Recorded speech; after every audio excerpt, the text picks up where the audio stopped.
اعوذ باللہ من الشیطان الرجیم بسم اللہ الرحمن الرحیم الحمدللہ رب العالمین۔ سب ناظرین کو یوٹیوب چینل میں خوش آمدید۔ آج بات کرتے ہیں تیلی کے تنے کا گلاؤ۔ یہ بیماری فنگس کی وجہ سے پھیلتی ہے۔ فنگس زمین میں پرورش پاتی ہے تو یہ سب سے پہلے جڑ پر حملہ کرتی ہے، جڑ کو کالا کر دیتی ہے، پھر جڑ سے اوپر کی طرف پودا کالا ہونا شروع ہو جاتا ہے۔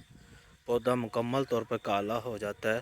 فنگس کے سپورز تنے پر دبوں کی شکل میں کالے رنگ کے نظر آتے ہیں، تو شدید حملے کی صورت میں پتے بھی کالے ہو جاتے ہیں اور پودے کے ساتھ چپک جاتے ہیں۔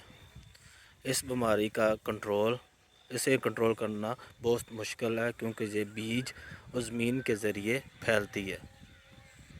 تو سب سے پہلے جب بجائی کریں اس کے لیے بیج پر کوئی اچھا فنجی سائیڈ استعمال کریں سیڈ ٹریٹمنٹ کے لیے، اور اسے چھٹے کے بجائے کھیلیوں پر استعمال کاشت کریں، اور پانی شام کے وقت کم لگائیں تاکہ بیماری پھیلے نہ۔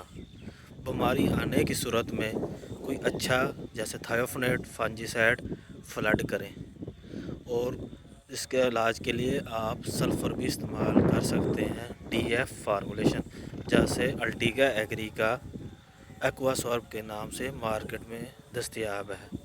بہت بہت شکریہ۔ اگر دوستو آپ نے چینل سبسکرائب نہیں کیا، نئے ہیں، اور ویڈیو اپڈیٹ کے لیے، موسم کے اپڈیٹ کے لیے اور جابز کی الرٹ کے لیے آپ اس چینل کو سبسکرائب کریں